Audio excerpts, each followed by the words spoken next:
कयामत का दिन। इस शब्द को हमने कई बार सुना है, लेकिन हमें पता नहीं है कि यह कयामत का दिन कब आएगा। पर दुनिया के कुछ महान लोगों की इस पर नजर होती है कि मानव जाति कयामत के दिन से कितनी दूर है, यानी मानव जाति का विनाश होने में अब कितनी देर है। तो यह बताने का काम डूम्सडे क्लॉक का है। यह एक क्लॉक है, यानी घड़ी, जो बताती है कि हमारा अंत अब कितना दूर है। तो जिन वैज्ञानिकों ने इस घड़ी को बनाया है, जिसमें दुनिया के महान वैज्ञानिकों में से एक स्टीफन हॉकिंस भी शामिल थे, इसके अलावा और भी बड़े बड़े वैज्ञानिक थे, जिस बारे में मैं आपको बाद में बताऊंगा। तो इन वैज्ञानिकों का यह कहना है कि जब इस डूम्सडे क्लॉक में 12 बजेंगे तब हमारी धरती का विनाश हो जाएगा। और अभी क्या समय हुआ इस डूम्सडे क्लॉक में?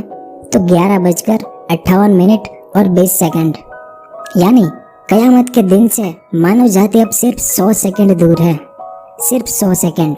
इतने नजदीक हम पहले कभी नहीं पहुंचे थे, लेकिन आज हम 12 बजने के बहुत ही नजदीक पहुंच गए हैं। तो आज के इस वीडियो में हम इसी डूम्सडे क्लॉक के बारे में बात करेंगे कि इसे किन वैज्ञानिकों ने बनाया था, क्यों और कब बनाया गया था, इसमें जो समय है वो कैसे तय होता है और किस तरह से समय आगे पीछे होता है, इस घड़ी में कितनी बार समय बदला गया है और किस साल इस घड़ी में क्या समय था और उसके क्या कारण थे, वो सब इस वीडियो में हम जानेंगे। इसके अलावा और भी बहुत कुछ जानने को मिलेगा आपको, तो वीडियो के अंत तक हमारे साथ बने रहिए।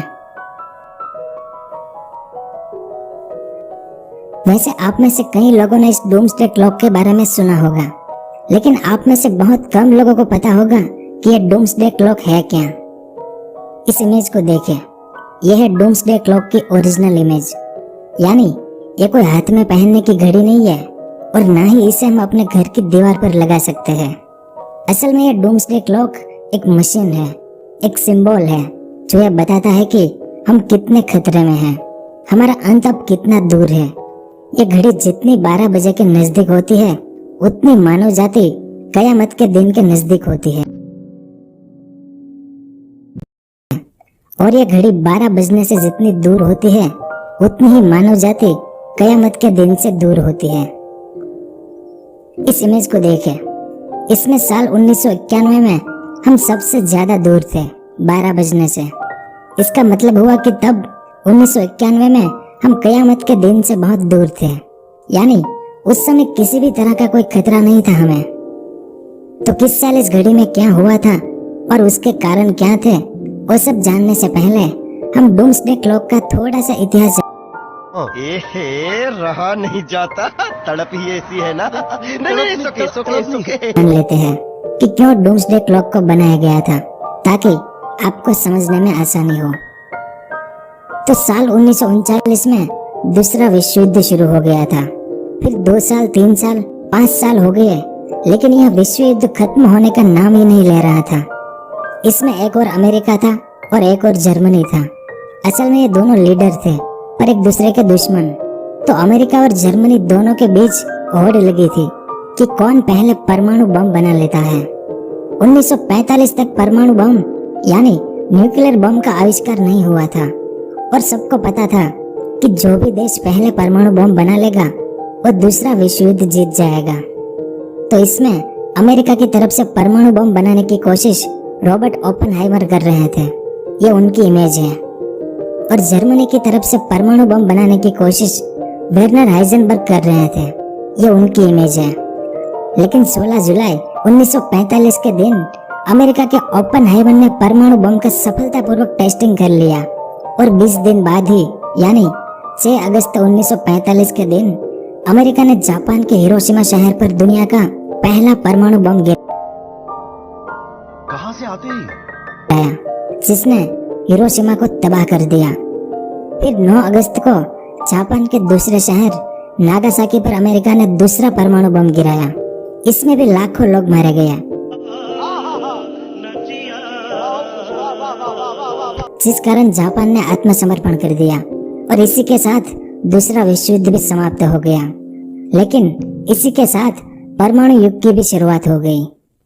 पर जैसे कि आप जानते हैं कि जापान आज भी उस परमाणु बम का नतीजा भुगत रहा है। आज भी जापान के हिरोशिमा और नागासाकी शहरों की हवाओं में इतना रेडिएशन है कि वहां पर जो बच्चे पैदा होते हैं वो अपाहिज पैदा होते हैं। अब 1945 में दूसरा विश्व युद्ध समाप्त हुआ था, लेकिन अब परमाणु हथियार बनने की होड़ शुरू हुई, जिसमें सबसे पहले अमेरिका ने परमाणु बम बनाया, ये तो हमने जाना। फिर इसके बाद रूस ने, फिर फ्रांस, चाइना और इंग्लैंड ने परमाणु हथियार बना लिए थे उस समय।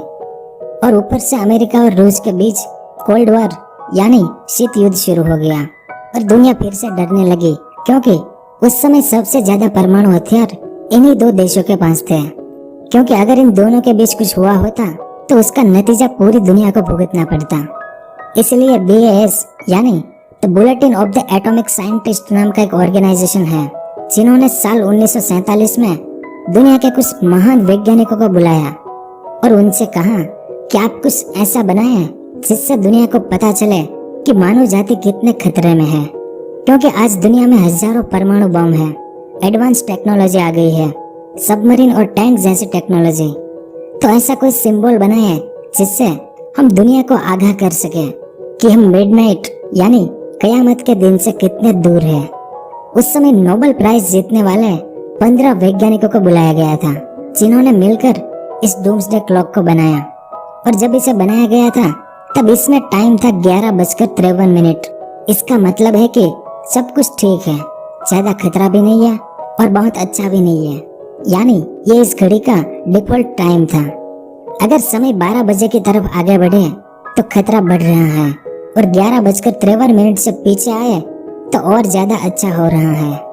अब ये जो 15 वैज्ञानिक थे वो दुनिया पर नजर रखते थे, यानी दुनिया का एनालिसिस करते थे कि दुनिया में कितने हथियार बढ़ रहे हैं या कम हो रहे हैं, किन देशों के बीच युद्ध की संभावना ज्यादा हो रही है या कोई महामारी। ऐसे सभी डेटा के आधार पर ये 15 वैज्ञानिक इस घड़ी में समय तय करते थे। तो अब इस इमेज को देखें, इसमें किस साल क्या समय था और उसके क्या कारण थे, अब उसकी बात करेंगे हम। तो 1944 में इस डूम्सडे क्लॉक को बनाया गया था, इसलिए इसमें समय 11:53 रखा गया था।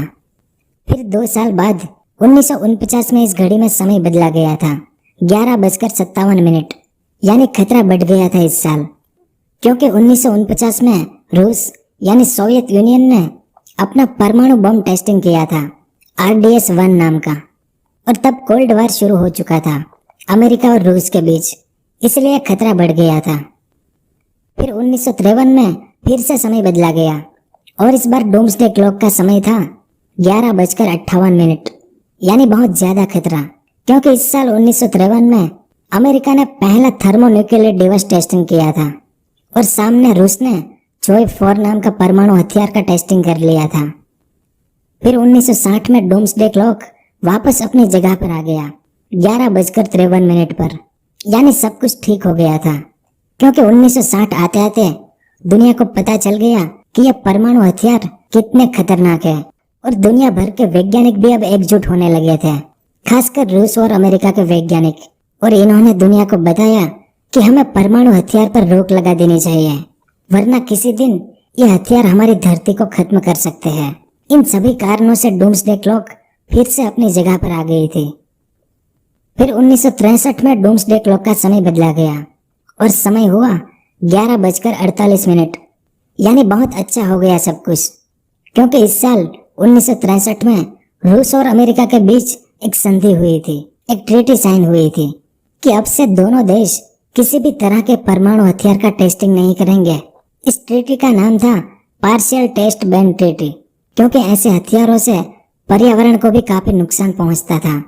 इसी कारण 1963 में सब कुछ पहले से भी ज्यादा ठीक हो गया।